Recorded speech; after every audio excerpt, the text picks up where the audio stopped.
Matt Taylor. Matt, thank you so much for getting up real early and being with us this morning. Well, you know, everywhere you look, people are talking about the Colts, that they have to take a quarterback in the first round. So let's go over some of the top prospects there. What do you think about Bryce Young from Alabama?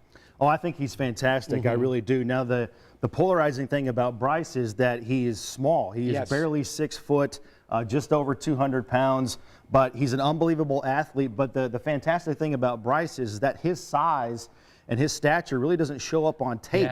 He doesn't get hurt. He doesn't miss games. He's very accurate with the football, so he really and probably unavailable at 4. He's the consensus, not the consensus, but the guy that most people think is going to be the top pick. C.J. Stroud, then, from Ohio State, who a lot of us saw here play. Yeah, Big Ten country guy at Ohio State, like you said, incredibly accurate. You know, you hear the word or the phrase ball placement, incredibly accurate, around 70% completion percentage for his career with the Buckeyes, 2-time Heisman runner-up. And a fascinating guy from Florida, Anthony Richardson, who's not played much at all, but is highly touted. No, without question. Only 13 games, and again, the accuracy for him a little bit down, around 53% for his career. Small sample size, incredible upside with the athleticism.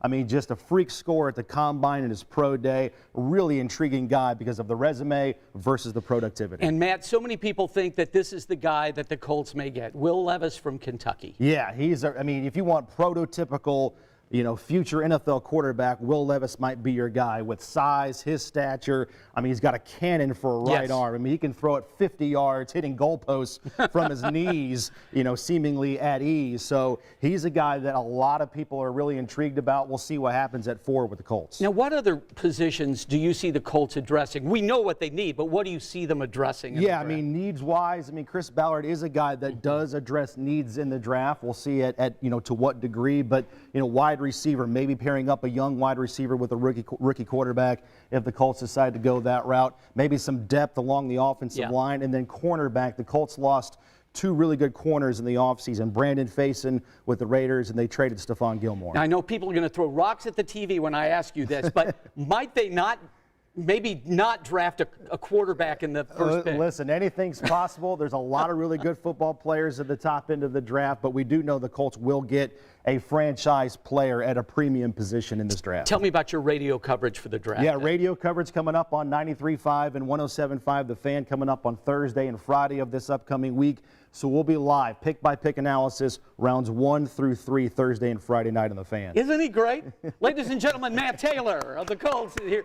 Well, Matt, thank you so much. And a reminder that 13 News has you covered for the NFL draft. Dominic Miranda will have a draft preview tomorrow morning, and then our Sam Johnson heads to Kansas City, and you can see their live reports starting Thursday morning right here on 13 Sunrise. Go Colts!